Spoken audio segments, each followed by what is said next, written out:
잠자는 왕녀. 옛날 옛적 또 옛적에 어느 나라님 내외분이 아드님도 따님도 한 분도 없으셔서 늘 근심을 하고 계셨습니다. 그래서 매양 두 분이 어떻게 해서든지 어린애를 하나 낳았으면 원이 없겠는데 이렇게 탄식은 하시나 아무 소용도 없었습니다. 그러나 하루는 왕비님이 목욕을 하시느라니까 난데없는 개구리 한 마리가 물 위에 튀어나와서 모리를 조아리며 왕비님, 왕비님, 착한 왕비님, 왕비님은 착하시니까 1년 내로 소원을 이루시게 됩니다. 하였습니다. 이상하게도 그 개구리의 예언이 들어맞아 왕비님은 어여쁜 따님을 낳으셨습니다. 오래 바라던 소원을 이룬 것이 기쁘셔서 잔치를 크게 차리시고 온 백성에게 모든 음식을 내리시고 대궐 잔치에는 모든 신하와 또는 나라님과 친하신 이를 청하시고 또 그 외에 갓난 왕녀의 수명을 빌기 위하여 전국에 있는 요술 할멈들을 모두 불렀습니다. 그때 이 나라에는 요술 할멈이 12사람이 있었으니까 12사람을 모두 불렀으나 실상은 그 외에 요술 할멈이 또 하나 사람 모르는 곳에 있었습니다. 초대를 받아온 12 요술 할멈은 12 황금 그릇에 훌륭한 잔치 요리를 먹었습니다. 그리고 잔치가 끝난 후에 12 요술 할멈은 이 갓난 공주 아이에게 각기 좋은 선물을 하나씩 드리기로 하여 첫째 요술 할멈은 나는 이야기를 세상에 제일 어여쁜 색시가 되도록 하겠다 하였습니다. 둘째 요술 할멈은 나는 제일 지혜가 많은 색시가 되도록 하겠다 하였습니다. 셋째 할멈은 나는 이 아기가 세상에서 제일 복 많은 색시가 되도록 하겠다 하였습니다. 넷째는 나는 세상에서 무도를 제일 잘하는 색시가 되도록 하겠다. 다섯째는 나는 꾀꼬리 같은 목소리를 들여서 세상에서 제일 노래를 잘하는 색시가 되도록 하겠다 하였습니다. 이렇게 차례차례 11째 요술 할멈까지 모두 좋은 것을 드리었습니다. 그리고 맨 끝에 12째 할멈이 말하려는데 어디선지 오늘 이 자리에 참예 아니하였던 13째 요술 할멈이 튀어나와서 이 애가 커서 15살 되는 해에 실 뽑는 꼬리에 찔려 죽으리라! 하고는 그냥 휙 나가버렸습니다. 나라님과 왕비님과 모든 사람이 그 소리를 듣고 얼마나 놀랐겠습니까? 잔치의 즐거운 빛은 다 없어지고 모두 누구나 근심하는 빛이 얼굴을 덮었습니다. 그걸 어쩌면 좋으냐, 어떻게 하면 그것을 없애겠느냐고 몹시 근심들을 하였습니다. 그때 마침 아까 말을 하려다가 못한 12째 요술 할멈이 나와서 과히 근심 마십시오. 다행히 내가 아까 말을 못하고 남아있게 되어서 잘 되었습니다. 아까 요술 할멈이 말한 그 불행을 다는 못 벗기더라도 덜어는 벗겨버릴 수가 있습니다. 왕녀 아기는 꼬리에 찔려서 죽지는 않고 다만 100년 동안 잠이 드는 것 뿐입니다. 하였습니다. 나라님은 그것도 없애려고 전국에 영을 내리셔서 꿀이라는 꼬리는 하나도 남기지 않고 태워버리셨습니다. 귀여운 왕녀는 모든 요술 할멈 선물대로 천하에 제일 아름답게, 지혜가 많게, 복이 많게, 가추 모두 갖추어 가지고 잘 커갔습니다. 커갈수록 마음은 더 착하고 얼굴은 더 아름다워서 정말 세상에 제일 아름다운 색시가 되었습니다. 이 왕녀가 15살 되던 해였습니다. 어느 날 왕비님도 어디 가시고 이 왕녀 혼자 있을 때에 하도 심심하여서 대궐 속을 이리저리 다니며 볕을 쬐다가 저 뒤에 성이 큰 게 있는데 그 성에 가서 이방 저방 돌아다니며 보았습니다. 성 위에는 높다랗게 몇 층 탑이 되어 있었으므로 왕녀는 한층 한층 올라가면서 이방 저방 들여다보았습니다. 그래도 방마다 아무것도 있지는 않았습니다. 그렇게 점점 올라가서 맨 위 꼬부라진 마지막 층계를 돌아 올라가니까 조그만 방이 있고 그 문잡이는 녹이 발갛게 슬어 있었습니다. 왕녀가 문을 여니까 그 방 속에서 웬 노파가 실을 뽑고 있었습니다. 왕녀는 그것이 처음 보는 것이었으므로 노인님, 그거 무엇하는 것입니까? 하고 물었습니다. 그러니까 노파는 빙긋 웃으면서 실을 뽑는 것이란다 하고 대답하였습니다.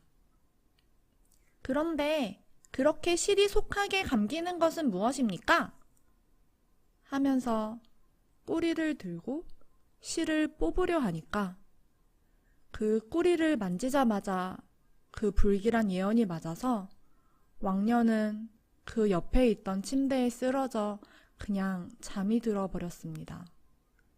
100년 동안 잔다던 길고 긴 잠이 든 것입니다. 그리고 곧 그 시각에 그 잠이 대궐 안에 온통 퍼졌습니다. 나라님도 왕비님도 잠이 들고 모든 사람이 모두 잠이 깊이 들었습니다. 하인은 음식을 만들다가 선체로 자고 요리 만들려고 닭을 잡다가 자고 쫓겨가던 닭까지 자고 뜰을 쓸다가 비를 든 채로 자고 개까지 말까지 파리까지 모든 것이 모두 잠이 들어버렸습니다. 그리고 이 대궐 속에는 바람까지 자고 나뭇잎까지 잠이 들었습니다. 그러더니 그 대궐을 삥 둘러서 가시덩굴이 우쭉우쭉 자라더니 금방 이 대궐을 아주 뒤집어 싸고 말아서 기어코 밖에서 이 속에 대궐이 있는지 무엇이 있는지 알지 못하게 되었습니다. 그리고 이 소문이 세상에 퍼져서 다른 나라 왕자들이 찾아와 이 덩굴을 해치고 들어가려 하였으나 덩굴이 워낙 많고 커서 해칠 수도 없고 또 억지로 해치다가는 가시에 찔려서 들어가지도 못하고 나오지도 못하고 복면을 당하곤 하였습니다. 그 후 오랜 세월이 지나서 어느 어여쁘고 쾌활한 왕자가 찾아와서 이 덩굴 속에 대궐이 있고 그 속에 천하의 제일 어여쁜 왕녀가 잠이 들었고 그리고 대궐 속 사람이나 짐승이나 모두 잠이 들었단 말을 듣고 그 기한이 100년 동안이라는 말까지 어느 노인에게 들었습니다. 그 왕자님은 얼굴도 이 속에 잠든 왕녀만 못하지 않게 어여쁘고 마음으로나 무엇으로나 그 왕녀와 같았습니다. 그러나 노인은 이때까지 여러 왕자가 와서 들어가려다가 들어가지 못하고 가시에 찔려 죽은 일을 이야기하고 들어가지 말라고 만류하였습니다. 그러나 관계없습니다. 내가 반드시 들어가서 왕녀를 만나보고 모두 잠을 깨워놓겠습니다. 고 공손히 말을 하고는 가서 그 덩굴을 헤쳤습니다. 마침 오늘이 100년 되는 날이었습니다. 귀하고 예쁜 왕녀의 잠이 깨일 날이었습니다. 그렇게 가시가 많고 험하던 덩굴이 예쁜 왕자님의 손이 닿으니까 금시에 향기롭고 아름다운 꽃 덩굴이 되었습니다. 그리고 왕자님더러 어서 오시라는 듯이 그 앞에 들어가는 문이 방긋이 열렸습니다.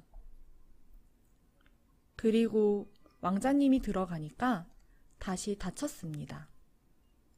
이 속에 들어온 어여쁜 왕자님이 마당으로 걸어가니까 말과 개가 자고 있고 지붕에는 비둘기가 자고 있고 방에 들어가니까 벽에 붙은 파리도 자고 있고 하인은 요리를 만들다가 자고 있고 이 방 저 방에 모든 사람들이 자고 있고 대궐 본전 옥좌에는 나라님과 왕비님이 앉은 채로 자고 계시었습니다.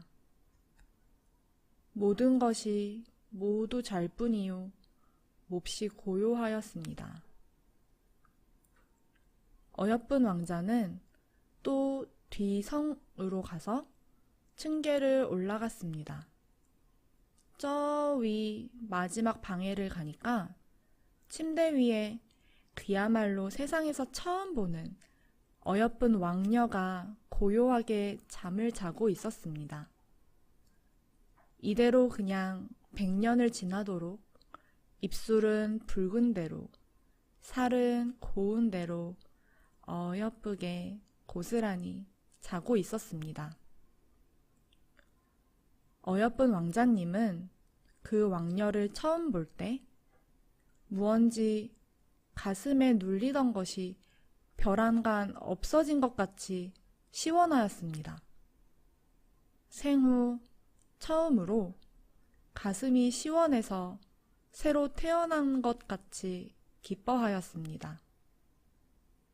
왕자는 가만히 그 옆으로 가서 허리를 굽히고 그 곱게 잠든 천사 같은 얼굴을 고요히 들여다보다가 그 꽃같이 붉고 어여쁜 입술에 입을 맞추었습니다.